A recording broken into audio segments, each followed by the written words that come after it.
Hello, it's your friendly herbal lady, Anita Hales, with another episode for you. And because of all the foofara about the coronavirus and the flu going around, and a lot of people having trouble with colds, flu, and pneumonia, and all kinds of our typical winter stuff, I'm going to talk about some traditional herbs for flu and colds that I personally use every winter and to help keep my family healthy. So here we go. Whoops, went a little bit too far. Okay, first one is garlic. Of course, you can't talk about cures without talking about garlic. Garlic is amazing. And there's a lot of folklore about garlic. There are entire books written on its medicinal properties. There's been extensive research done on its healing properties, and it's got just a wealth of lore, folklore, and everything around it.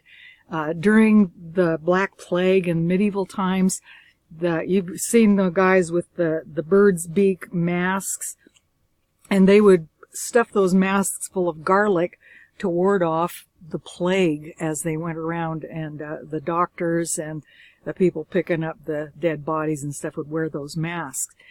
And Romanian farmers would smear garlic on their cattle to ward off the feared strigoi, which they believed sucked the milk from nursing mothers and from cattle.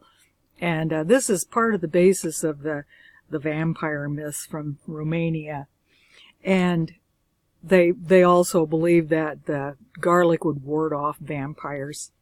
So if nothing else, you can have garlic around to ward off vampires. And in many cultures, it's believed to have magical powers to ward off evil. And of course, that might have something to do with its very powerful scent. And, when you eat garlic, it kind of permeates your whole body, and your pores begin to smell like garlic. You can always tell somebody that eats a lot of garlic because you can smell them coming a mile off. So just eat it kind of sparingly, within reason. You don't have to eat a ton of garlic for it to be effective. Just a little bit actually does the job. And of course, eating a little bit of parsley with your garlic helps get rid of the garlicky smell. And it has significant antibiotic and antiviral properties, and it can help in many ways to ward off the flu. And it works either cooked or raw. And one of my favorites that not very many people know about, this is an old Native American remedy for the flu, colds, dropsy, dengue fever, which they call breakbone fever, and a number of other ailments. The dengue fever was so painful, it made you ache so badly, it felt like your bones were breaking. And that's why it was called breakbone fever. And actually, Boneset is related. The name Boneset, the common name, is related to that. They also did use it to wrap on wounds and on bruises and swellings and even broken bones to help hasten healing, because it increases circulation and increases the healing of those types of things. It alleviates the aches and pains associated with influenza. You drink a little Boneset tea, and your aches and pains are alleviated a great deal. Your headache goes away. It helps get rid of the cough and the congestion. If you have one of those really tight coughs, this really helps with that. And I often use it with peppermint and yarrow. And you mix those three herbs together, and they're a very good combination to use for flu symptoms. Once you're sick, it helps with nausea and all that kind of stuff. Helps you sleep. And with dengue fever, they had a very, very high fever, and sometimes it was so high it could cause brain damage and heart damage, and so it was very important to bring the fever down quickly, and Boneset was used to bring the fever down and was very effective in doing that.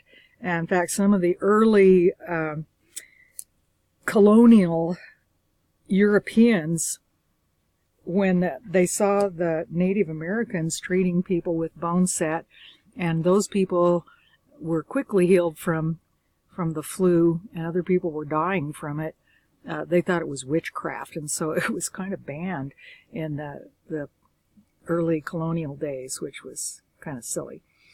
And but when you drink it hot, it acts on the whole body. It has a kind of a bitter taste. It does not taste very good. But feel free to add any sweetener or anything that you want to it, or just drink it. It's not a pleasant tasting herb, but a little peppermint in there helps a little bit. And I've found that the more you need it, the better it tastes. And if you drink it cold, its healing properties will be focused on the liver. So if you have somebody with a liver complaint, this is really good for that.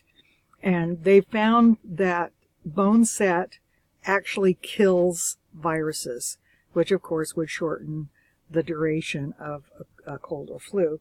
And you can drink it all you want. It can be used preventively. If you want to drink a cup of Boneset tea every day in the winter to prevent getting the flu, that's probably not a bad idea. And Goldenseal. Now, Goldenseal is an herb that is very difficult to propagate, so it's kind of expensive. It's a very hard plant to grow. It has to be grown in shaded areas, and so it's kind of an expensive herb.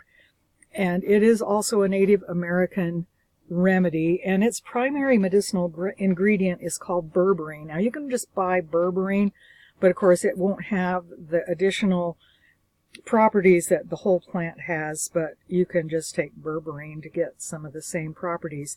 There's a plant that grows here in Alaska called gold thread. It's probably most of the Pacific Northwest has this plant. Not sure if it grows back east. It might. There are 2 or 3 different varieties of gold thread, but when you pull it out, the roots of it are bright yellow, and that's the berberine in it. And so you can use gold thread as a replacement for Goldenseal, and you can use either the aerial parts or the roots. And Goldenseal is also used to treat eye infections. They make an eye wash of Goldenseal to treat pink eye. It's good for cold sores, good for bronchitis. And I've found that if I just take a small pinch of Goldenseal and snuff it up my nose, it gets rid of sinus infection really quickly. And one thing, Goldenseal will not mask illegal drugs. So if you need to go take a urine test for drug use, for your job or whatever, don't try taking Goldenseal, because no, it won't mask those drugs. It just doesn't work for that. And Echinacea, of course, one of our more beautiful herbs, is often used with Goldenseal at the onset of colds and flu. And you don't want to use this long term, because it loses its effectiveness, and you can actually become allergic to it if you use it too much. But it is an immunity booster. It has anti-inflammatory properties. It helps with the pain of the flu. It helps open your airways, and it's been traditionally used for sore throats. And yarrow is another plant that grows wild around here. And in Europe, it was called woundwort or knight's wort, and it was used to staunch bleeding.